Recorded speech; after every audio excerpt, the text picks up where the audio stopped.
And we are back with Mike Quincy from Consumer Reports, and he's answering all of your car-related questions. We have a couple more electric car questions. This person says, if the battery goes bad, what does it cost to get it replaced? I hear it's really expensive. Well, it can be. In Consumer Reports reliability surveys, however, we haven't found any kind of tendency of these batteries to go bad. You definitely have to look at what your warranty says. But we're not finding any data to support that yet. We'll have to, yes, we're still sort of in the infancy of plug-in hybrids and electric vehicles. So we'll have to see how it goes. Okay. This next question says, what do you do when the power goes out for days with an electric vehicle? Well, if you're fully charged for days, your car is probably going to be fine. And as Tanya pointed out to me when we were off camera, when the power's out, the gas pumps don't run either. So that's something to consider. But I mean, a year ago when they had that big snowstorm in Virginia, the electric cars that were stuck in that storm were still mobile. They could still go. You're using very little electricity, just running a little bit of heat when you're sitting in your electric car. So that really shouldn't be the issue. Okay. We got a couple more electric vehicle questions. This one, can you go through an automatic car wash with an electric vehicle?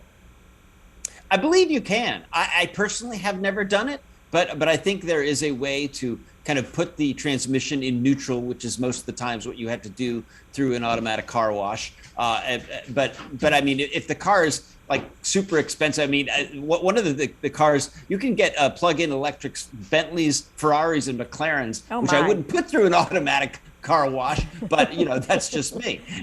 Well, if you've got a Bentley or one of those, you're probably having somebody come hand wash it for you, right? Okay. Right. How about this? If you go to a public place to charge your car, do you have to pay? It depends on the car. I think for a while, Tesla had complimentary charging at the Tesla exclusive charging stations. I think that program has ended, but it certainly was a good come on. No, I mean, nothing's free. I mean, you usually need to sign up for some of the various infrastructure EV charging points to do it. It's still dollar for dollar, though, cheaper for you to drive, to pay for electricity as opposed to a gas car. I mean, you can save thousands of dollars over the life of a vehicle when you're comparing a gas car to an electric. Of course, if you're stopping along the way to power up, it's going to take you at least 15 minutes or so. So it's not as maybe as quick as a gas stop would be. Yeah, absolutely. I mean, gasoline cars still have it all over EVs in terms of charging up and getting your full driving range. It can still take you 20 to 30 to 45 minutes, depending on your car. Some cars have quick charge batteries, depending on the charge point, depending on the voltage that's available. And as EVs get more popular, you might even find there's a line to charge up at your EV station. The EV structure is not there yet. And also for people that maybe live in an apartment, you might not have an opportunity to charge up at home. I mean, charging up at home is really most beneficial if you have your own house. But as we know, not everybody has their own house. Mm-hmm. Okay. This person's asking, gas-powered vehicles require regular maintenance like oil changes. What kind of maintenance does an EV require?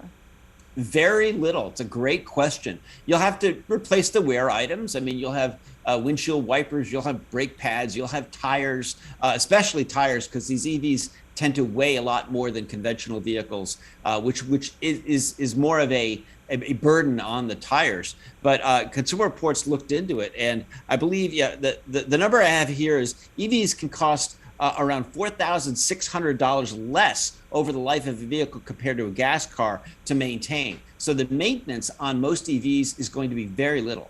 Okay, that's good to know. This next question is, do electric cars take gas? And I guess the answer to that is only if it's a hybrid, right? Right. The plug-in hybrids, the regular hybrids take regular gasoline. But as we mentioned before, if you're charging up at home, you drive 15 miles to work, and you drive home after work and you plug in, you probably won't have to buy gasoline, but maybe once a month, depending on what your life is like. If you're not driving that much, EVs or a plug-in hybrid makes all the sense in the world. What about this one? Are electric cars all-wheel drive?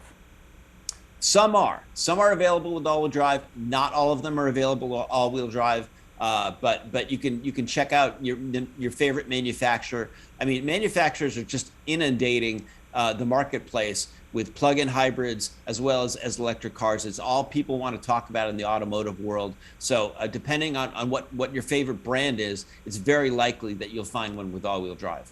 All right, already in the queue, we've got, how does the electric car handle in ice and snow? What about brands of electric cars and charging stations? We're going to answer those and much more when we come back. You can get your question answered as well.